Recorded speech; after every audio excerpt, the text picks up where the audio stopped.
Welcome, ladies and gentlemen, to another episode of Dino Times. I'm your guys' host, Dakota Morgan, coming to you from Phoenix, Arizona. And today we are going to be talking about a new Titanosaur. That's right, folks. If you've been a fan of the channel for a long time, which if you have, I love you, but I am a huge fan of sauropods. I mean, prehistoric creatures in general, but sauropods are a big love, and Titanosaurs fit the damn bill. Today we're going to be talking about, now hopefully I'm not pronouncing this name wrong, Qunkasaura Pintiquinestra.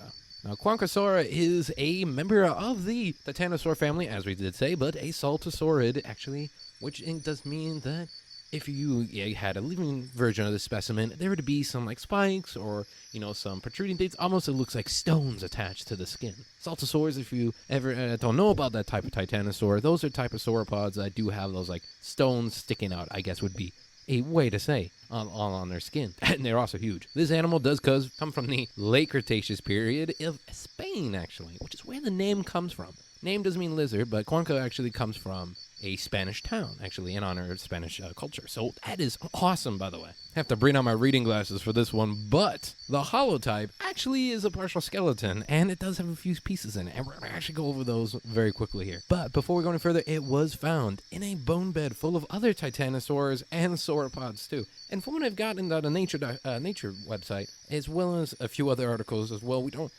know there's titanosaurs and other prehistoric creatures, but be really interested to see what happened with that. But it should also be clear, this specimen was discovered back in 2007. 2007. And when they say paleontology takes a long time and it's a game of patience, it is a career of patience. Now, the holotype does consist of a incomplete posterior clavicle, neural spine, 10 dorsal vertebrae, multiple dorsal ribs, 11 caudal vertebrae, middle caudal vertebrae, 6 fused sacral vertebrae, a fragmentary metacarpal, pelvic girdle, femur, and right fibula. So, as I said, a lot of different pieces of this guy were found, and we do know it's a new species, judging by the spinal patterns and what we've been able to take a look into those and the ribs. So it is enough differences to make it its own Titanosaur genus in 2024, which is amazing. And truly goes to show, you never know what you may have. Could be counted as a new species. That does dive into, are we naming too many new species? But again, if the evidence is there to really prove it, then hey, might as well. Then it does count. If y'all enjoyed this new episode talking about the Qunkasaura, the new Titanosaur from Spain,